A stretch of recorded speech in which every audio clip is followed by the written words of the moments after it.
جو بلوچستان میں جو کاروباری انویسٹ کر رہا ہے وہ جہاد کر رہا ہے، اس کو سنا۔ اس کی وجہ بتاؤ۔ بلوچستان میں اگر آپ کے پاس کچھ آ جاتا ہے نا، دتا مافیا، ہر طاقت، جس کے پاس تھوڑی بہت طاقت ہے وہ پیچھے پڑ جاتا ہے۔ آپ کوئی پیٹرول پمپ کھول دو تو کچھ دنوں بعد پتہ چلتا ہے اس کا جو مالک ہے اس کو اٹھا لیا گیا اقوام متحدہ میں۔ پہلے تو سلسلہ بہت تھا، اب تھوڑا کم ہو گیا، آتے بھی ہیں تو کیس چھپے ہوئے ہوتے ہیں۔ کوئی شخص کیوں پیسے لگائے گا؟ پہلی بات پاکستان میں ایسے حالات ہیں، پھر جب بلوچستان میں آتے ہو کوئی کہتا ہے سیرت بندہ، سمجھدار بندہ کبھی بھی کوئٹہ نہیں یا بلوچستان میں پیسہ لگانے کی میں دلچسپی نہیں لیتا۔ کیوں؟ کیونکہ یہ حالات آپ دیکھ رہے ہیں۔ کاروباری بہت جاتے ہیں جہاں پہ سکون ہو، اس کو فیسیلیٹیٹ کیا جائے، اس کی عزت کی جائے، نہ کہ آئے روز آپ اس کے لاپتہ کر دو۔ تو میری گزارش جو نئے وزیر اعلیٰ ہے سرفراز بھٹی صاحب کہ بھائی کوئٹہ اور بلوچستان پہ جہاں جو تاجر یہاں انویسٹ کرنا ہے اس کو آپ تعریفی اسناد دیں، ان کو اپریشیٹ کریں کہ اس سوسائٹی میں جہاں پہ حلال طریقے سے یا وہ کیا کہتے ہیں اپنے پیسے لگانا، تو یہ بڑے دل گردی کا کام ہے۔ اور دوسرا یہ ہے، چاہے کرپشن کا پیسہ یا دوسرا ہے، جب صوبے پہ لگتا ہے تو ایک چوکیدار تک جاتا ہے۔ اسی طرح جب ہم مشکلات بڑھاتے ہیں تو یہی پیسہ جب بیرون ملک چلا جائے تو پھر کیا ہے؟ کرپشن کو تو ہم روک نہیں پا رہے۔ کم سے کم ہماری یہ تو ہو کہ کرپشن کا پیسہ اس صوبے پہ تو لگے، اور آپ کا صوبہ بنجر بنتا جا رہا ہے۔ کوئی شخص جو ہے، اب آپ دیکھ رہے ہوں گے ملک میں بڑے بڑے تاجر لاہور کراچی چھوڑ کے باہر ملک جا رہے ہیں، وہاں انویسٹ کر رہے ہیں، بنگلہ دیش میں کر رہے ہیں، دبئی میں کر رہے ہیں۔ میرے پاس کچھ ہے، میری جو صلاحیت نہیں ہے، میں اس ملک پر لگاؤں، کچھ بنا کر سکتا ہوں اپنے ملک پر کروں، لیکن اگر ملک ہی مجھے آن نہیں کرے گا، میرے لیے مشکلات نہیں کھڑی کرے گا، میرے ہی ادارے وبال جان بن چکے ہوں گے، تو میں کہاں جاؤں؟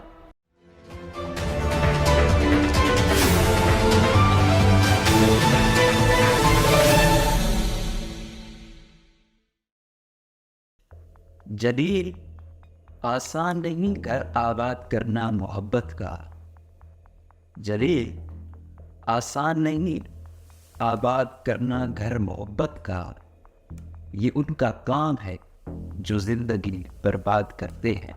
السلام علیکم، پاکستان انگلش نیوز میں خوش آمدید، مجھے کہتے ہیں مقبول احمد۔ آج کے پروگرام میں میں بات کروں گا کہ ہمارے ملک میں جو تاجر برادری ہے اس کے ساتھ کیا ہوتا ہے، اور پھر خصوصاً جب آپ کا تعلق بلوچستان یا سابقہ فاٹا سے ہو، یا ایون جب طاقتور حلقے پیچھے پڑ جائیں تو وہ شہر کراچی بھی ہو سکتا ہے جہاں سب کچھ سمیٹا جاتا ہے۔ آج اس پر اسپیشل پروگرام کرنے کا مقصد یہ تھا کہ بلوچستان سے ایک تاجر ہیں حاجی نصیب اللہ چکزئی کا نام، وہ بہت بڑے کاروباری ہیں، انٹرنیشنل لیول پہ اربوں خربوں کا وہ کام کرتے ہیں۔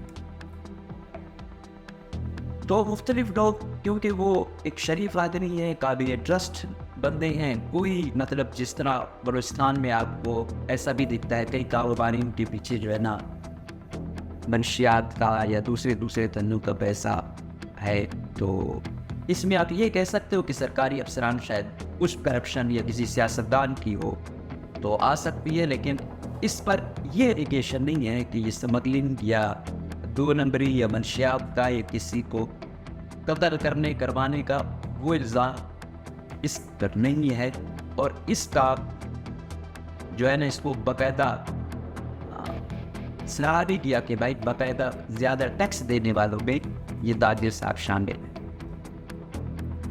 یہ ویسے طاقتور حلقوں کی مطلب یہ بگاڑتے کسی سے نہیں ہے۔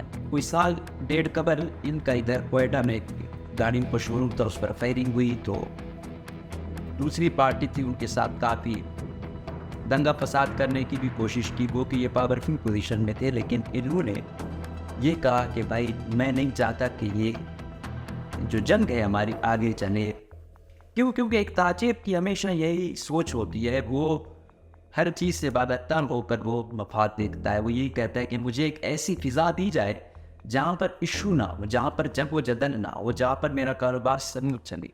تو اس سے تو اس کا کاروبار پر متاثر ہونا تھا، تو بہت تیز بننا تھا اس نے. جو کچھ لوگ اس میں سے فائدہ اٹھانے کی کوشش بھی کر رہے تھے تو ان کی کوششوں کو رد کر دیا اور وہ جنگ آگے نہیں ہوئی، وہیں ختم ہو گئی وقتی طور پہ. پھر کیا ہوتا ہے، آپ دیکھتے ہو کہ طالبان حکومت آتی ہے افغانستان میں، تو اس وقت کے DJI صاحب ہوتے ہیں اور ان کے ساتھ یہ بھی جاتے ہیں، مطلب یہ اتنے خاص تھے.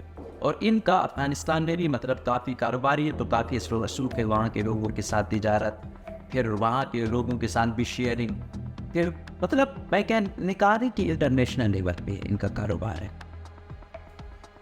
ان پر ابھی کریک ڈاؤن جاری. اب کیا ہے، وہ چمن میں دھرنا بیٹھا ہوا ہے پچھلے کئی ماہ سے. ان کا مطالبہ یہ ہے کہ ہمارا اور افغانستان میں، پاکستان اور افغانستان میں یہ جو پاسپورٹ لاگو کیا ہے، وہ کہتے ہیں کہ ہم جو بارڈر ڈسٹرکٹ ہیں ہمارے لیے نہ ہو، ہمارے لیے کافی مشکلات ہوتی ہیں. ہم میں سے اکثر ایسے ہیں جس طرح کہ ہماری مختلف دکانیں ہیں یا کاروبار ہے، ہم صبح جاتے ہیں شام کو دوبارہ اپنے گھر آ جاتے ہیں. اسی طرح جو افغانستان کا بارڈر والا شخص ہے وہ بھی یہاں پہ آتا ہے تو اپنا کاروبار کر کے چلا جاتا ہے.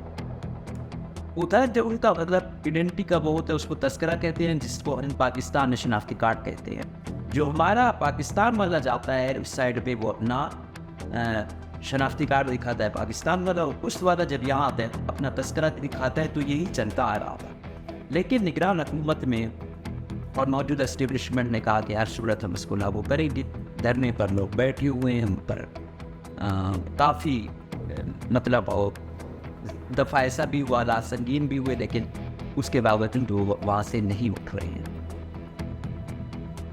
اس میں دھرنے میں پشتونخوا ملی عوامی پارٹی کے جو چیئرمین ہیں محمود خان اچکزئی صاحب، وہ گئے، انہوں نے تقریر کی، کافی ہارڈ لینگویج تھی. اس کا نزلہ اس شخص پہ گرا. کیوں؟ اس شخص پر یہ بھی ہے کہ یہ الزام ہے کہ یہ محمود خان اچکزئی لوگوں کے پیسے بھی انویسٹ کیے ہوئے ہیں اس نے، تو اس کے تھرو اس کو دباؤ لانے کی کوشش کی جا رہی ہے. مسلسل اخبار ہوتا ہے، پھر آ جاتا ہے، اور اس کے بڑے طاقتور علیقوں سے کافی قریبی تعلق رہے ہیں. لیکن طاقتور علیقے کب آپ کے دوست بن جائے، کب آپ کے دشمن بن جائے، کوئی پتہ نہیں چلتا. ہو سکتا ہے صبح آپ کے دوست ہوں، شام کو دشمن ہوں یا مخالف ہوں. اگر دشمن بڑا سخت لفظ ہے تو مخالف ہوں، لیکن مخالف میں اس حد تک تو نہیں جانا چاہیے کہ آپ ایک شخص کو بالکل ہی لاپتہ کر دیتے ہیں. لیکن یہ شکر ہے کہ کیونکہ کاروباریاں دوبارہ آ جاتے ہیں. پاکستان کا ایک اگر چھوٹا موٹا ہو، اس کے پیچھے اتنے لوگ بھی نہ ہو، پیسہ بھی نہ ہو، تو وہ بیچارہ بالکل ہی ناپتہ ہو جاتا ہے. تو اس شخص کو اٹھایا گیا، پھر ایک دن دو دن بعد چھوڑ دیا. ابھی پھر جب سلسلہ یہ چلا ہوا، محمود خان اچکزئی صاحب PTI والوں کے ساتھ ایکٹیو ہے، رات پھر اس شخص کو اٹھایا گیا، اس کے کزن سمیت E7 اسلام آباد سے. ابھی کچھ دیر قبل خبر آئی ہے کہ اس کو چھوڑ دیا گیا ہے. مطلب مسلسل ہیریسمنٹ ہے. تو یہ ہو گیا بیک گراؤنڈ. اب میں آتا ہوں اصل مدعے پر. اصل مدعا ہے بلوچستان. کیونکہ باقی پاکستان پھر بھی چل رہا ہے. جو بلوچستان میں جو کاروباری انویسٹ کر رہا ہے، وہ جہاد کر رہا ہے، اس کو سلام. اس کی وجہ بتاؤ. بلوچستان میں اگر آپ کے پاس کچھ آ جاتا ہے نا، دتا مافیا، ہر طاقت جس کے پاس تھوڑی بہت طاقت ہے وہ پیچھے پڑ جاتا ہے. آپ کوئی پیٹرول پمپ کھول دو تو کچھ دنوں بعد پتہ چلتا ہے اس کا جو مالک ہے اس کو اٹھا لیا گیا اقوام متحدہ میں. پہلے تو سلسلہ بہت تھا، اب تھوڑا کم ہو گیا. آتے دیا تو کیس چھپے ہوئے ہوتے ہیں. ہر بڑے تاجر بیچارے یا کوئی اس کا بیٹا بھتیجا لاپتہ ہوئی اقوام متحدہ میں. لوگ پیسے لے گئے اور تمام ادارے چپ، اور جو شخص نہیں دے پایا اس کو مار دیا. اب بلوچستان میں ایک دوست کل پرسوں بھی بیٹھے ہوئے تو وہ یہی کہہ رہا تھا کہ یار کوئی شخص کیوں پیسے لگائے گا. پہلی بات پاکستان میں ایسے حالات ہیں، پھر جب بلوچستان میں آتے ہو کوئی کہتا ہے سیرت بندہ، سمجھدار بندہ کبھی بھی وائٹا نہیں ہے بلوچستان میں پیسہ لگانے کی میں دلچسپی نہیں لیتا. کیوں؟ کیونکہ یہ حالات آپ دیکھ رہے ہیں. کاروباری وہاں جاتے ہیں جہاں پہ سکون ہو، اس کو فیسیلیٹیٹ کیا جائے، اس کی عزت کی جائے. نہ کہ آئے روز آپ اس کی لاپتہ کر دو. تو کیوں اکا دکا لوگ ایسے رہتے ہیں جو یہاں پہ کچھ انویسٹ کر رہے ہیں, کچھ مال ہے, پاکستان میں وہ کچھ ہے نہیں, کوئٹہ والوں کے پاس زیادہ سے زیادہ یہ مال ہے. کوئی بیچارہ اپنی تنخواہ میں سے وہ کر کے ایک دن ان مالوں میں لے جا کے اپنی بیوی بچوں کو, گھر والوں کو خوش کرتا ہے. وہ خوشیاں بھی آپ لوگ چھینتے جا رہے ہیں. کیوں دشمن بنے ہوئے ہو آپ لوگ؟ مجھے تو سمجھ نہیں آتی ہے. دوسری وہ ہوتا ہے ایز آف بزنس کرتے ہیں. ہمارے یہاں یہ کہتے ہیں کہ اس کو عبرت کا نشان کیسے بنائیں. تو میری گزارش جو نئے وزیر اعلیٰ ہے سرفراز بگٹی صاحب, کہ بھائی کوئٹہ اور بلوچستان پہ جہاں جہاں جو تاجر یہاں انویسٹ کرنا ہے اس کو آپ تعریفی اسناد دیں, ان کو اپریشیٹ کریں کہ اس سوسائٹی میں جہاں پہ حلال طریقے سے یا وہ کیا کہتے ہیں اپنے پیسے لگانا, تو یہ بڑے دل گردی کا کام ہے. ہمیں ان لوگوں کو اپریشیٹ کرنا چاہیے کہ ان کی بدولت چلو ایک مال ہر غریب شخص کے لیے شاید اتنا مشکل نہ ہو, middle class, upper middle class اور اپر کلاس تو جا رہے ہیں, اللہ نیچے والوں کو بھی ترقی دے گا. اور دوسرا یہ ہے, چاہے کرپشن کا پیسہ یا دوسرا ہے, جب صوبے میں لگتا ہے تو ایک چوکیدار تک جاتا ہے. اسی طرح جب ہم مشکلات بڑھاتے ہیں تو یہی پیسہ جب بیرون ملک چلا جائے تو پھر کیا ہے؟ کرپشن تو ہم روک نہیں پا رہے. کم سے کم ہماری یہ تو ہو کہ کرپشن کا پیسہ اس صوبے پہ تو لگے, اور آپ کا صوبہ بنجر بنتا جا رہا ہے. کوئی شخص جو ہے, اب آپ دیکھ رہے ہوں گے ملک میں بڑے بڑے تاجر لاہور کراچی چھوڑ کے باہر ہوں جا رہے ہیں, وہاں انویسٹ کر رہے ہیں, بنگلہ دیش میں کر رہے ہیں, دبئی میں کر رہے ہیں. آپ یہ دیکھیں کہ کراچی کے جو تاجر تھے جب حالات سنگین ہوئے پچھلے دور میں, انہوں نے کراچی سے پیسہ نکال لیا. ابھی شکر ہے تھوڑا بہت بحال ہو رہا ہے. پچھلے دنوں کلوتھنگ کے برانڈ والے وہ تھے, وہ کہہ رہے تھے کہ اگر ہمارا ایک پوش ایریے میں بزنس سیف نہیں ہے تو پھر اس کا مطلب یہی ہے کہ ہم باہر جائیں. ہر شخص کی یہ کوشش ہوتی ہے کہ سب سے پہلے میرا جو کاروبار ہے, میرا جو پیسہ ہے, میرے پاس کچھ ہے, میری جو صلاحیت نہیں ہے, میں اس ملک پر لگاؤں, کچھ بدل دے سکتا ہوں اپنے ملک پر کروں. لیکن اگر ملک ہی مجھے آن لائن کرے گا, میرے لیے مشکلاتیں کھڑی کرے گا, میرے لیے میرے ہی ادارے وبال چاند بن چکے ہوں گے, تو میں کہاں جاؤں؟ تو کیوں کرتے ہو آپ لوگ؟ سمجھ نہیں آتی ہے. جو چیزیں آپ ایک دفعہ آئے قانونی اس میں وہ کریں.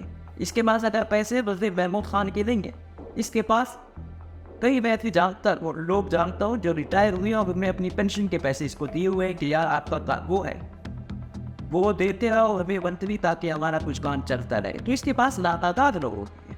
میں پھر بات کر رہا ہوں کہ سب شاید ہدار نہ سیاستدان کے بیوروکریٹوں کے, لیکن لوگوں کا اس پر اعتماد ہے.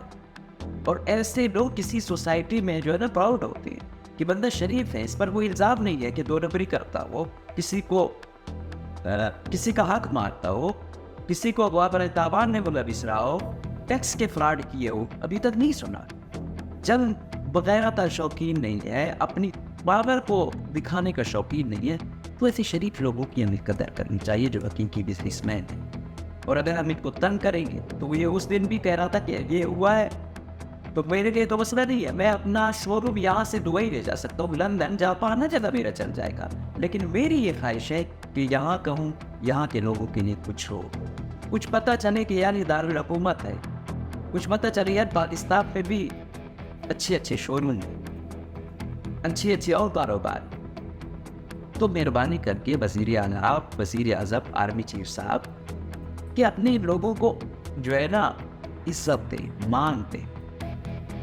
عوام میں اس طریقے سے اگر یہ لوگ کچھ نہ کچھ اترتے ہیں, آپ کی بے روزگاری کو ختم کرنے میں یہ لوگ کردار ادا کر رہی ہیں. عوام کو ڈیٹریکٹ کرنے کے لیے کچھ ایسی جگہیں بنا رہے ہیں جہاں پر لوگ کہتے ہیں کہ باقی کچھ زندگی ہے. مطلب ان کا پوزیٹیو کنٹریبیوشن ہے, یہ صوبے ملک عوام کے لیے کنٹریبیوٹ کر رہے ہیں, عزت دے رہے ہیں. ہم پہ یہ فرض ہے کہ ہم ان کو جو ہے نا عزت دیں. وہ کسی شاعر نے کہا تھا کہ کتنی مشکل ہے اذیت یہ گوارا کرنا اور جد سے اترے ہوئے لوگوں میں گزارا کرنا. اگر ہم اپنی بزنس کمیونٹی کو اس لیول پر لے جائیں گے کہ وہ یہ محسوس کریں گے کہ یار یہ تو میرے دل سے اترے ہوئے لوگ ہیں, پھر وہ کہاں وہ انویسٹ کرے گا. تو اس طرح جو بلوچستان میں انویسٹ کر رہا ہے وزیر اعلیٰ بلوچستان پہلی فرصت میں, ان کو اپریشیٹ کریں، ان باقاعدہ وہ کریں کہ کتنا ٹیکس دے رہے ہیں، کتنے لوگوں کو انہوں نے روزگار دیا ہے، ان کی کیا اچھی کنٹریبیوشن، ان کو سراہنا چاہیے، ان کو آن کرنا چاہیے۔ اگر ہم ان کے لیے مسائل بنائیں گے تو یقین جانیے یہ صرف اس تک نہیں رہے گا، یہ صوبے اور ملک کے لیے نقصان ہوگا۔ تو ہم امید کریں گے کہ اس پر پراپر سوچ و وچار کے بعد بجائے ان کو روز روز اذیت دینے کے، ان سے معافی بھی مانگی جائے گی، ان کو اپریشیٹ بھی کیا جائے گا، اور اگر ان پر واقعی کوئی پروو ہے تو پھر سب کے سامنے لائیں کہ ہاں بھائی یہ بزنس کی آڑ میں یہ کر رہے ہیں۔ اگر وہ نہیں ہے اور آپ وقتی طور پہ ہراسمنٹ کر کے دوبارہ چھوڑ دیتے ہیں، یا آپ لوگوں کے جو ہے نا کوئی جائز ناجائز خواہشات ہیں وہ پوری ہو کے چھوٹ جاتی ہیں، تو یہ پھر ڈرامے بازی بھائی بند کر، تو تک ایسا کرتے رہو۔ پھر لوگ یہی کہتے ہیں، باہر کا تاجر بھی یہ کہتے ہیں کہ جب اس ملک کا اربوں خربوں کا انویسٹر محفوظ نہیں ہے تو میں کیوں باہر سے آؤں یہاں انویسٹ کرنے کے لیے؟ تو کائنڈلی سمبند، کائنڈلی اوش کے داخن دے، کائنڈلی اس ملک پر رحم کریں۔ اجازت دیجیے، اللہ حافظ۔